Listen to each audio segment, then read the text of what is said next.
Today, we are talking about how to get off autopilot. Welcome to Wellness in Every Season. We talk all things wellness to help you align yourself, align with your goals, find balance in your life, and just recalibrate yourself.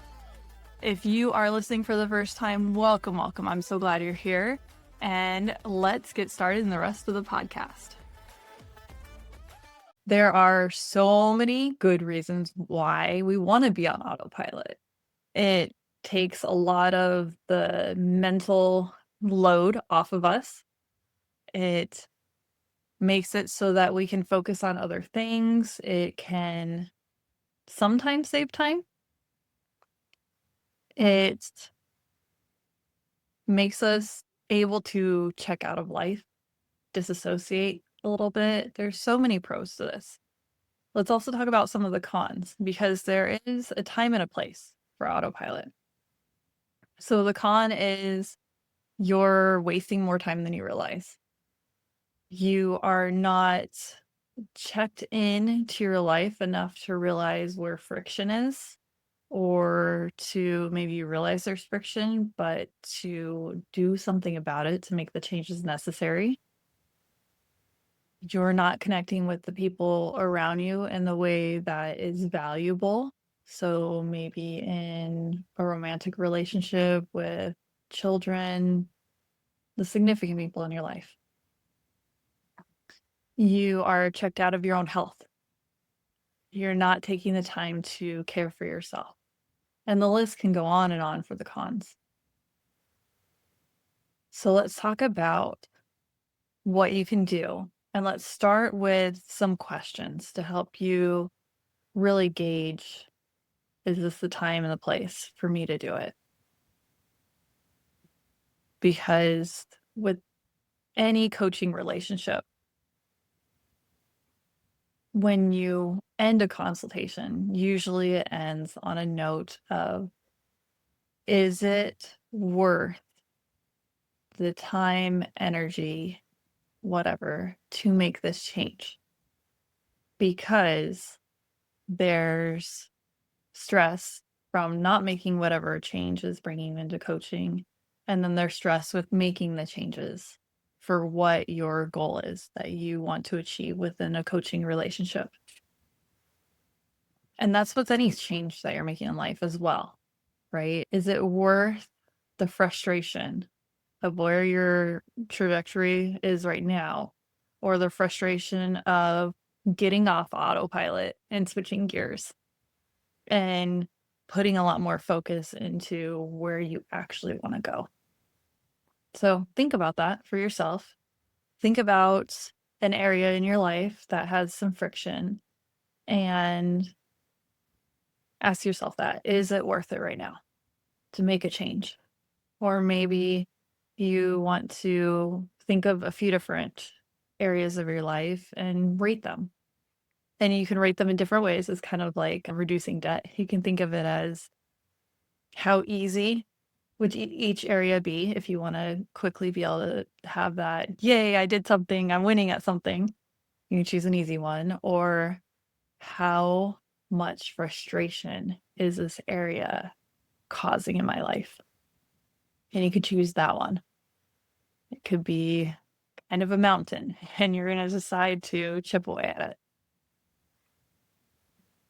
Okay, so we have these ideas. We have pros and cons of getting off autopilot.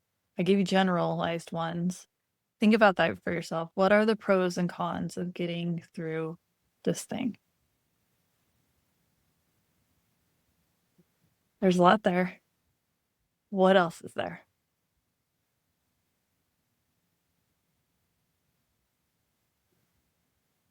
And then think about what are some positive and negative impacts that will happen from making the change to get off autopilot, get back on track, really deep into whatever this thing is.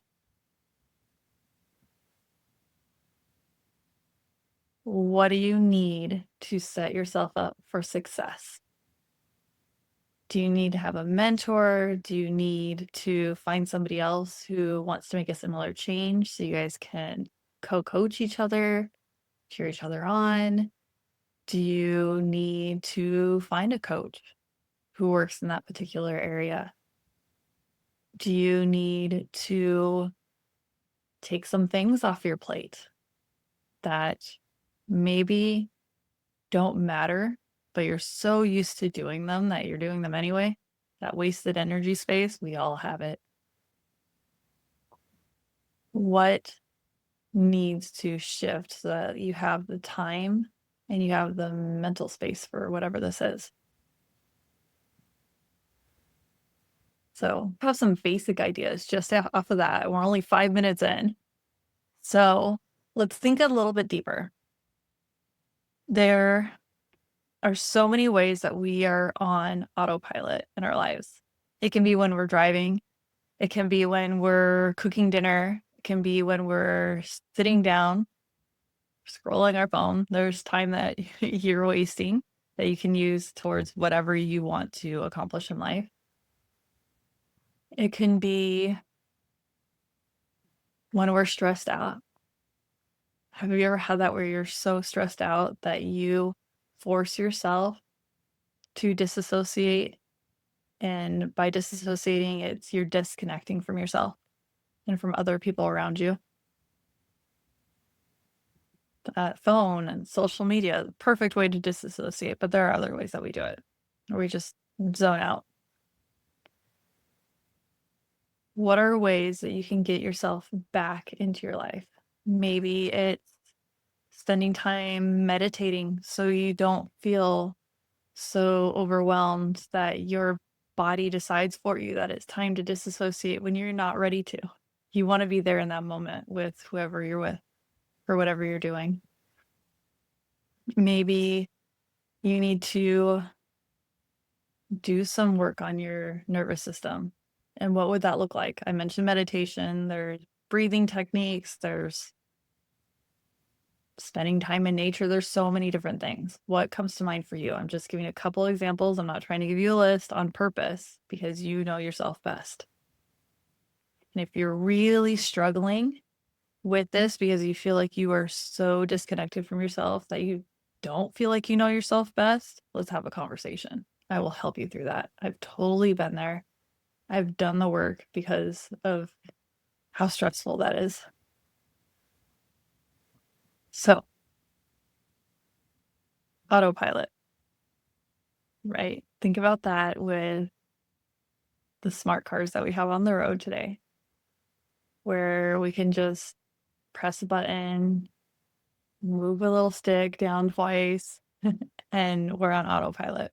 We do that so many times. I love a good automation in my life, right? And it causes friction when the automation doesn't work quite right. How many times do we have that with our own health, whether it's our social health, our physical health, our emotional, our professional, whatever? We can use all the 8 dimensions of wellness here. And it throws us off. And we need that time that we didn't think we had to fix whatever it is. This is why it's good to do those checkups and see where is there friction, what can I do to make things better. Maybe schedule some optimization days where you're going to optimize different areas of your life. This is something that I love working on is what can we optimize? What can we make it just a little bit better? I love tweaking with things. So if you feel like you need something like that, how often do you need to have those optimization days? What would that look like for you? But what areas of self-care are you missing? Maybe that's a better way to ask this question that may resonate with people who it didn't resonate with before. What are you missing from your self-care routine? And I'm thinking more in a daily or a weekly scope. So this isn't going and getting a facial or getting your nails done. This is so much deeper. Do you need to have stretch breaks where you're no longer in your chair, you're standing and you're stretching and you're moving your body a little bit? Do you need to schedule in lunchtime walks? Do you need to schedule in some breathing breaks? So think about those smokers where they, depending on their addiction, they're outside every hour, every couple hours to smoke. What if you treat yourself as a smoker, bear with me, and you're using those breaks to focus on your breath, to look out the window and notice, is it windy right now? What is the weather like? Or if even better, you can go outside for a couple minutes, an hour, however long you can, and you spend time in nature. Or if you can't be anywhere near a window, depending on what your office looks like, you're looking at a picture of nature, or you're in whatever environment you're at. If you're with kids, you're thinking about, what am I feeling within my body right now? Taking those breaks for yourself, those mental breaks. And if you're feeling very disassociated, you can't get back within yourself, you can focus on breathing. You can focus on what your seven senses are experiencing. That's one of my favorites that I've done with clients who are struggling. You can focus on, what are you seeing in your environment? What is the temperature like? Maybe pick out things that you enjoy about your environment. Make yourself feel a little safer in it, so you want to come back to yourself. Maybe you're doing scanning breaks. How's my body feeling right now? And in this moment, how's my posture? You're noticing on video, I instantly started adjusting my posture. So lots of different ideas that I'm throwing at you, but I want this to be a moment where, several moments actually, where you are pausing and checking in, and what do I need in my life in general? What do I need this week? What do I need this hour? What do I need in this very moment? That will help me feel like I'm taking care of myself and I am back in the driver's seat of my life, because you are absolutely in charge of your life. We have different moments in our lives, different seasons where it feels like we are not in charge of our lives. And I know how frustrating that is. I have been through several of them. I don't look forward to the next one. I like feeling in control of my life. I like knowing that I have created the life that I want to live, that brings me joy, that I don't want a vacation from. Maybe moments that I want to escape for a little bit. There are moments that we want to escape. It's still amazing to take vacations, but it's not a life I want to run away from, especially not long term. That is my desire for all of you, that you have this life that is fulfilling, that feels very homey and like you built it for yourself with purpose, not that you fell into it or that it was generational trauma given to you or any of those other things. So I want you to spend the rest of this time, that would be normally the rest of this podcast, to either pause whatever podcast is coming next and really spend some time reflecting and let your mind wander a little bit and then go back to reflecting, or put on some kind of spa music that has more meditative qualities without anyone speaking to you, and just let yourself reflect on, what areas am I feeling friction? What areas do I feel like I'm checked out of my life that I really need to check back into?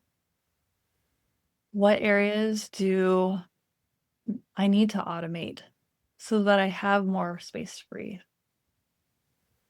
And what areas do I need help with? And maybe lastly, that goes along with that, is, what areas can I delegate to other people? I don't need to do everything myself. You know that saying, it takes a village to raise a child? It takes a village to support a person, period. Especially to support someone to become the healthy individual they deserve to be. And we all deserve it. So maybe that'll be our new saying that we'll all coin together. You matter. You deserve this time. So take this time without feeling guilt.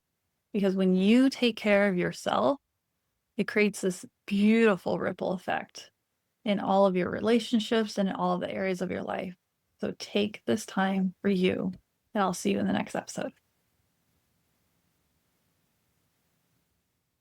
Thank you so much for listening to this episode. I hope that you found the answers that you needed and you had some amazing aha moments. Please share this episode with others because it helps us align ourselves and then better align the world so that we can seek the healing that we really are looking for. As part of the legal language, I am a certified life coach with a bachelor's in applied health. That is what I am leaning on for this. This is general advice. Take it as such. See you in the next episode.